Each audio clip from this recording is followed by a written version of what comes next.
আইসিসির স্বীকৃতি ছাড়াই বোর্ড পরিচালনা করে আসছে তামিমের অ্যাডহক কমিটি, দাবি বুলবুলের আইনজীবীর। নির্ধারিত সময়ে নির্বাচন আয়োজনে আত্মবিশ্বাসী বিসিবি।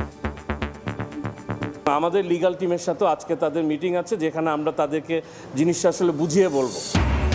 নিজেদের মাঠে বাংলাদেশকে বড় দল বলছেন তাওহিদ হৃদয়। অস্ট্রেলিয়াকে ভয় নয়, লড়াই করতে চান চোখে চোখ রেখে। বিশ্বকাপ বিবেচনায় স্পোর্টিং উইকেট চায় টাইগাররা। বিশ্বকাপ সামনে রেখে ক্রিস্টিয়ানো রোনালদোকে নিয়ে অনুশীলন শুরু। পর্তুগালের CR7-কে ঘিরেই স্বপ্ন দেখছে দল। দিয়াগো জোতার স্মৃতি বিশ্ব আসরে যোগাবে বাড়তি শক্তি এবং বিশ্বকাপে অংশ নিতে যুক্তরাষ্ট্রের উদ্দেশ্যে দেশ ছেড়েছে ব্রাজিল। CFA হেডকোয়ার্টারে নেইমার ভিনিসিয়াসদের বিদায়ী সংবর্ধনা। অতীত সাফল্যে থেকে অনুপ্রাণিত। সাফ নারী চ্যাম্পিয়নশিপের সেমিফাইনালে কাল নেপালের মুখোমুখি হবে বাংলাদেশ। শিউলি আজিমের মায়ের মৃত্যুর শোককে শক্তিতে পরিণত করে জয়ের লক্ষ্য লাল সবুজদের। এবারে জানাবো ক্রিকেটের খবর। আইসিসি স্বীকৃতি ছাড়াই বোর্ড পরিচালনা করে আসছে তামিম ইকবালের অ্যাডহক কমিটি। ঢাকায় এসে এমনটাই জানিয়েছেন আইসিসির 2 সদস্য, দাবি করেছেন আমিনুল ইসলাম বুলবুলের আইনজীবী। আগের বোর্ডের 4 সদস্যের কাছ থেকে জবানবন্দি নিয়েছে সফররত আইসিসির প্রতিনিধিরা। পিসিবি নির্বাচন নিয়ে বিচারালয়ে একগুচ্ছ রিটে হতবাক তারা। যদিও নির্ধারিত সময়ে বোর্ড নির্বাচন আয়োজনের বিষয়ে আত্মবিশ্বাসী বিসিবির আইনজীবী। ত্রয়োদশ জাতীয় সংসদ নির্বাচনের পরেই পরিবর্তন আসছে বাংলাদেশ ক্রিকেট বোর্ডে। আমিনুল ইসলামের বোর্ড ভেঙে গঠন করা হয় অ্যাডহক কমিটি, যার নেতৃত্বে সাবেক অধিনায়ক তামিম ইকবাল। কেবল নির্বাচন আয়োজনের দায়িত্ব থাকলেও নতুন করে কাউন্সিলর তালিকা প্রণয়ন করে এই কমিটি। এতে করে নির্বাচনের গ্রহণযোগ্যতা নিয়ে প্রশ্ন উঠছে। দায়ের করা হচ্ছে একের পর এক রিট। আর এমন পরিস্থিতিতেই বাংলাদেশ সফরে আইসিসির 2 সদস্যের প্রতিনিধি দল। বোর্ড ঘিরে এমন লঙ্কাকাণ্ডে রীতিমতো হতবাক তারা। তারা তো বিদেশে থাকে, তারা তো আসলে আমাদের দেশের কালচারটা পুরোপুরি বোঝে না।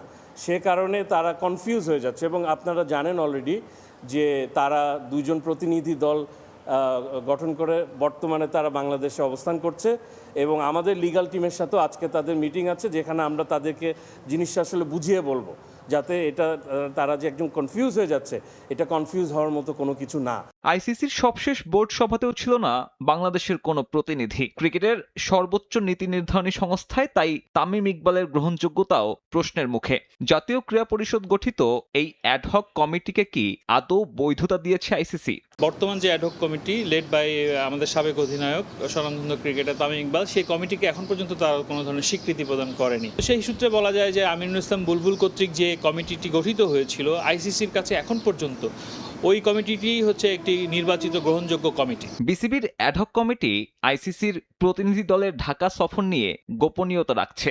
আনুষ্ঠানিক বিবৃতি পেতে সময় লাগতে পারে আরও কিছুদিন। বিসিবির আইনজীবী অবশ্য আত্মবিশ্বাসী, যথাসময় হচ্ছে পরবর্তী নির্বাচন। অনেক কটা ব্যালট কাস্টিং ভোট অলরেডি হয়ে গেছে এবং এটাও আমরা কোর্টকে জানিয়েছি, অবহিত করেছি। তবে এত সব কর্মকাণ্ডের প্রেক্ষিতে ক্রিকেট বোর্ডে সরকারি হস্তক্ষেপের প্রমাণ মিললে নিষেধাজ্ঞা আরোপ হতে পারে দেশের ক্রিকেট ও বিসিবির ওপরে।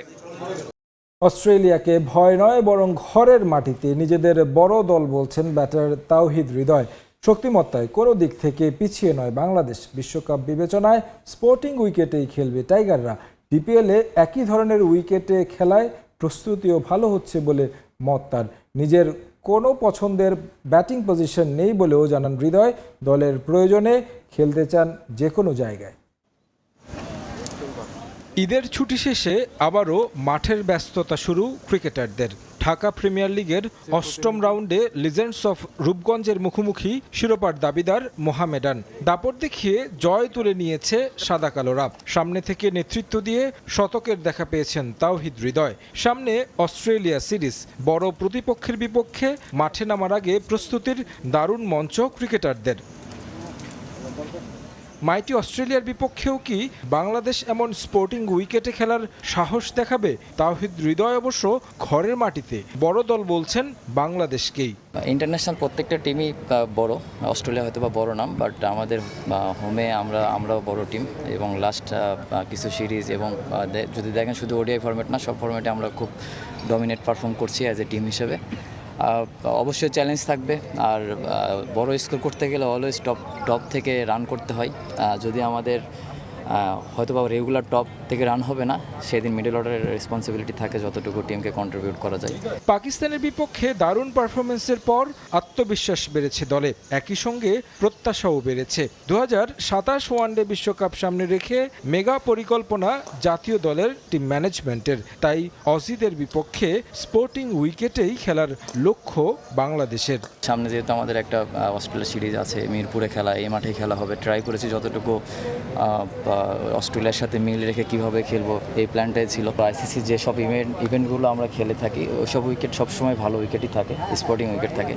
তো আমাদের ওইসব জায়গায় পারফর্ম করতে গেলে, ভালো করতে গেলে অ্যাজ এ টিম হিসেবে রেজাল্ট যদি আমরা চাই, আমাদের ভালো উইকেটই খেলতে হবে। ডিপিএলে 3 নম্বর পজিশনে খেলছেন হৃদয়, রানও পাচ্ছেন নিয়মিত, এদিনও করেছেন সেঞ্চুরি। তবে জাতীয় দলে খেলতে হয় নিচের দিকে, জানি অবশ্য আক্ষেপ নেই এই ব্যাটারের, খেলতে চান দলের প্রয়োজন মতো। টিম কল ছিল ওজনে টপ অর্ডারে খেলেছে। আমি সবসময় বলেছি এবং বলবো যে আমি তো টিম যেটা ডিমান্ড করবে সবসময় টিমের প্রায়োরিটি ফার্স্ট। এটা টোটালি ডিসিশন নেবে ক্যাপ্টেন বা টিমের ম্যানেজমেন্ট যারা আছে তারা ডিসিশন নেবে।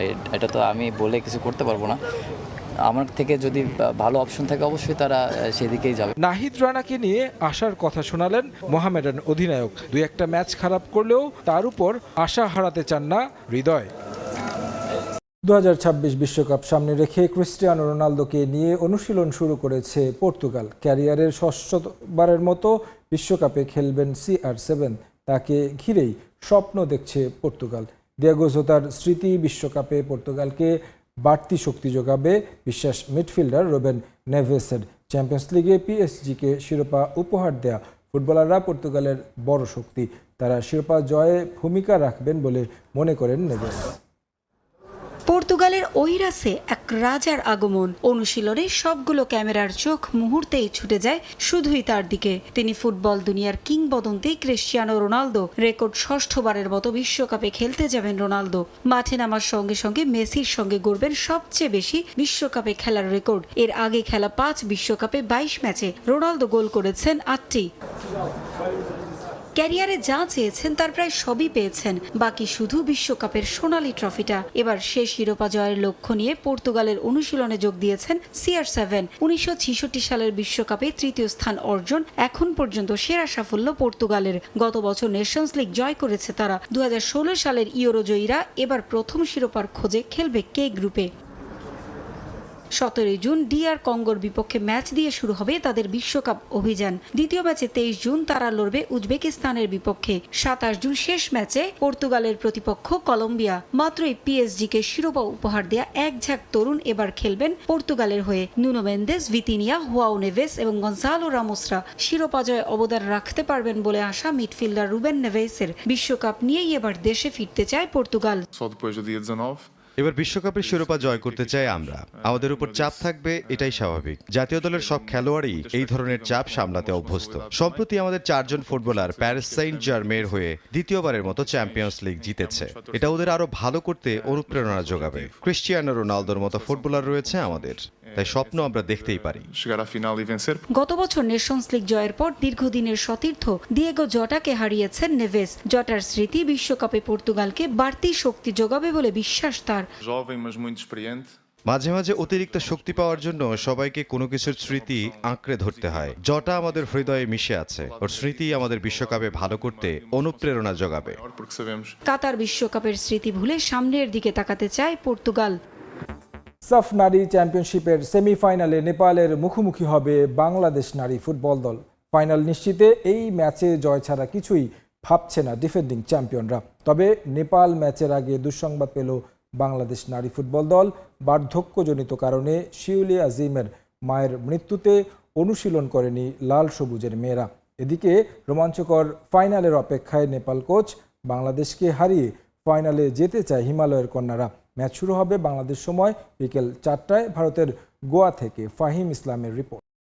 টুর্নামেন্টে বাঁচা মরার লড়াইয়ে নেপালের বিপক্ষে মহা গুরুত্বপূর্ণ সেমিফাইনালের আগে ব্যাম্বোলিম অ্যাথলেটিক্স স্টেডিয়ামে শেষ সেশন করার কথা ছিল বাংলাদেশ নারী ফুটবল দলের। তবে একেবারে শেষ মুহূর্তে সেই অনুশীলন বাতিল করে টিম ম্যানেজমেন্ট। কারণটা খুবই হৃদয় বিদারক। ক্যাম্পে থাকা শিউলি আজিমের মায়ের হঠাৎ প্রয়াণে পুরো টিম শোকে কাতর। তাই অনুশীলন বাতিল করেছে টিম ম্যানেজমেন্ট। তবে যথাসময়ে অনুশীলনে এসেছে নেপাল নারী ফুটবল দল। শিউলি আজিমের মায়ের মৃত্যুর খবর শুনে শোক প্রকাশ করেন নেপাল নারী ফুটবল দলের কোচ। আমি সকালেই শুনেছি বাংলাদেশের ফুটবলার শিউলি আজিমের মায়ের মৃত্যুর খবর। বিষয়টি খুবই হৃদয় বিদারক। আমি শিউলি ও বাংলাদেশ দলের প্রতি শোক জানাচ্ছি। প্রার্থনা করি তারা যেন এই শোক কাটিয়ে ওঠে। গেল 2 সাফে হিমালয় কন্যাদের হৃদয় ভেঙেছিল বাংলাদেশ দল। এবার তাই যে কোনো মূল্যে লাল সবুজদের বিপক্ষে জয় তুলে নিয়ে ফাইনাল নিশ্চিত করতে চায় নেপালের ফুটবলাররা। গ্রুপ পর্বে বাজে পারফর্ম করা বাংলাদেশকে হালকাভাবে নিচ্ছেন না নেপালের কোচ। দলে নেই দলটার সবচেয়ে বড় তারকা সাবিত্রা ভান্ডারী। তার শূন্যতা পূরণে তরুণদের এগিয়ে আসতে বললেন নেপালের হেড কোচ নবীন নেউপানি। সাবিত্রা আমাদের দলে গুরুত্বপূর্ণ একজন খেলোয়াড়। তার অনুপস্থিতিতে অবশ্যই দলের জন্য ভালো নয়, তবে আমার বিশ্বাস তরুণরা তার জায়গা নিয়ে নেবে। নিঃসন্দেহে ম্যাচটি অনেক বেশি প্রতিদ্বন্দ্বিতাপূর্ণ হতে যাচ্ছে। বাংলাদেশ অনেক ভালো দল, অনেক প্রতিভাবান ফুটবলার রয়েছে তাদের। ফাইনালে যাওয়ার সুযোগ দুই দলেরই রয়েছে। তবে সকালে অনুশীলন না করলেও বিকালে রিকভারি সেশন করেছে বাংলাদেশ নারী ফুটবল দল। শিউলি আজিমের মায়ের মৃত্যুর শোক কাটাতে আরব সাগরের পারে ফুটবলারদের উজ্জীবিত করার চেষ্টা করেছে টিম ম্যানেজমেন্ট। গ্রুপ পর্বে খারাপ করলেও সেমিফাইনালে ঘুরে দাঁড়াতে চাইবে বাটলার শিষ্যরা। গেল 2 সাফের ফাইনালে নেপালের বিপক্ষে জয় নিশ্চিতভাবে এগিয়ে রাখবে লাল সবুজ মেয়েদের।